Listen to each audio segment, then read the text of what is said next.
Have you guys ever noticed that time after time after time, you get the opportunity to create a different outcome in your life, and you get the opportunity to create a different mechanism and different decision factors and different results with what's going on internally, externally, and within different parts of your life, and that we end up saying we want to do one thing, but then we actually end up doing the opposite. I'm going to tell you guys exactly why that ends up happening. And what's interesting is that we don't even notice when we're doing these things. Like, we are constantly self-seeking machines. For the most part, each and every single one of us is selfishly, consistently, always seeking from a place of wanting more, seeking from a place of understanding, seeking everything and anything. And a lot of times we don't even realize why we're doing these things. Many other times we also don't even realize why we don't get the actual result that we want. The other day, I was talking to this guy, and he was telling me how he had a certain experience when he went out and was drinking and consuming alcohol, and he was like, you know what, I really love to just do this because it brings me joy. I just want to have fun, and I'm not really thinking too much about it. What I was telling him was that, you know, that might sound fun and it might sound cool, and I think probably majority of the world who likes to party and go out will probably say the exact same thing. But what a lot of us fail to see, and when I say us, I'm including myself in it because I used to be part of that crew. I used to be that guy that wanted to go out all the time. What I didn't realize is that when I was going out and I was consuming alcohol and I was, you know, looking to just do debauchery of things, for a lack of better words, I was seeking something. I was seeking something that I couldn't quite figure out. I was seeking something internally within me that I felt like I was missing. I felt like I needed. And it really took many years of really digging deep to figure out like what that was. Most of our lives, and sometimes some people even get caught up their entire lives, seeking and searching and chasing the wrong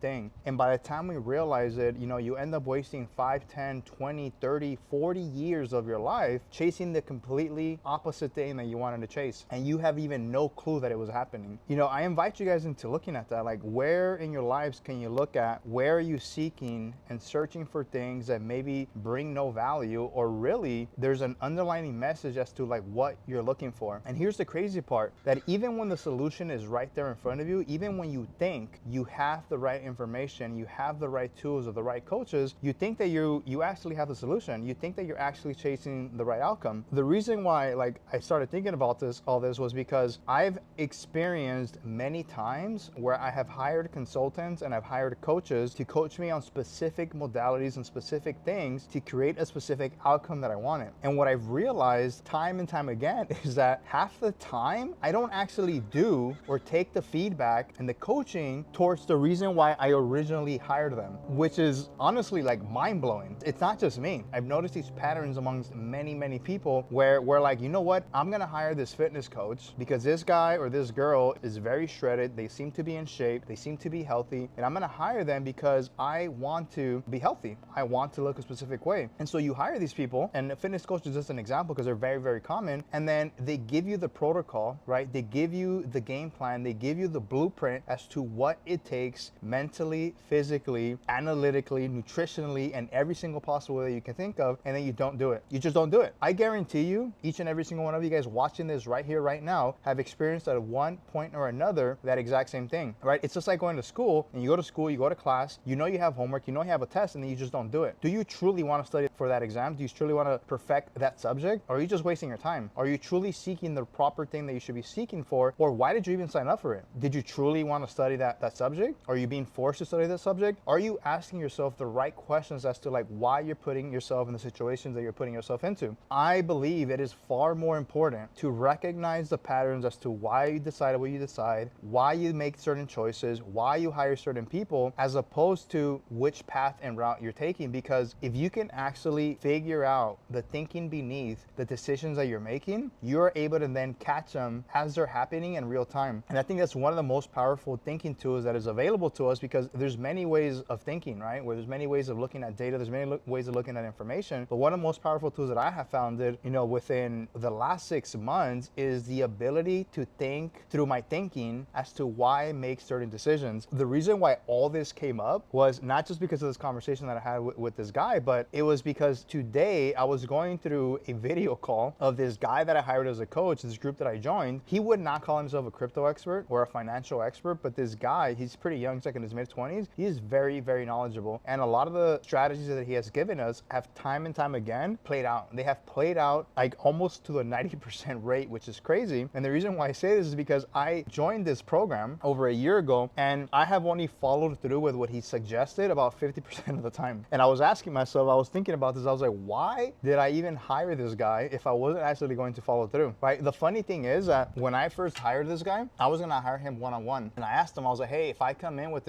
somebody else in the group, two of us, could we pay the same fee and we get the one-on-one coaching from you? And he was like, yeah, absolutely. So I had told my friend, he was intrigued. We had a call with him. I thought it was great. My friend ended up thinking like, you know what? I'm gonna go a different route. It's way cheaper, blah, blah, blah, blah. He goes that route. I decided to join the group program that I had with this guy instead of the one-on-one because it was like a third of the price. I know my friend has not had the best results with the other coach that he went to, right? He paid a fraction of the price, but even though I still chose to go this route because intuitionally, or maybe, you know, God sent me a message or just through what I was able to read between the lines, I knew it was the better decision. Although I might have made the better decision, I still didn't follow through. There's like a two-prong approach right here, a two-prong lesson that I get to learn is that if I trust myself and I hear what I'm hearing and I trust that what I'm hearing is coming from God or it's coming from a higher power or it's coming from my own intuition, like I need to trust myself. Like some of the most successful people, like you trust yourself, you really trust yourself to make the right decisions. And if you fail, then you just start over again. Because when we start depending on other people's decisions and other people's opinions, we will be at the mercy of them our entire lives. You know, for one, I felt that not following through and not just going with my gut, but two, even when I chose it, you know, and I half-heartedly chose it because I didn't go all in on a one-on-one coaching, that just created a spree of events where I ended up not even following through with the strategies that this guy was implementing. Like I half-assed them in a sense. And I half-assed them because when I committed to this guy's coaching, I also half-assed it. I didn't choose it all in. And I sat thinking about this all day today. I'm like, man, how did I drop the ball here? How could I have actually followed through with the patterns that this guy was suggesting? And I realized that I was like, I chose this decision half-assed. I didn't go all in on it based on how I originally felt like it was the right move. And because I chose something in half-heartedly, my results were half-heartedly. We really get to look at why are we making these decisions? It's not about whether it's right or wrong, because we're gonna make wrong decisions all the time. We're not gonna always be right. If we know that every single person out there will always make mistakes, if we know that every single person out there who has had a great success in whatever their craft is, then we know that all those decisions that they made were not 100% accurate. What would it look like if we made all those decisions from such a high conviction point where we were like, you know what, regardless of what I choose, it's gonna work out? Because when I choose it, I will make sure that this choice that I made will actually be the right choice regardless of the outcome that happens and regardless of the circumstances that happen. I'm gonna end this with this last part, which I think will really give you guys a bigger perspective. I saw this Instagram reel, super short clip, it was probably about 20 seconds, and the CEO was coaching this guy, probably in his mid-20s or something, or mid-30s, whatever, and the CEO tells this guy, he's like, it doesn't matter what decision I make. What matters is whichever decision I make, I go so all in on it with such high conviction that even if I made the wrong decision, even if it wasn't the best decision, I will make sure that it becomes the right decision, because once you choose it, there's no going back, right? So just go all in with it and pivot and learn to pivot in a way where it actually ends up benefiting you versus hurting you. And so that's where I saw my biggest mishap that I had in that decision. It's like, and so now I look at it, I was like, where can I do that everywhere else? Where in my business, where in my personal life, where can I go from a place of like, you know, once I choose this, stop hesitating. Stop hesitating if I make the wrong choice. Stop hesitating if I mess up along the road. Stop hesitating if people are questioning the decisions that I'm making. Because when I go through with it with 100% conviction, even if I'm wrong, I will figure it out, because we will naturally find the right path even as we're going through the rumble of life. That's all I got for you guys today. I'll catch you guys in the next video.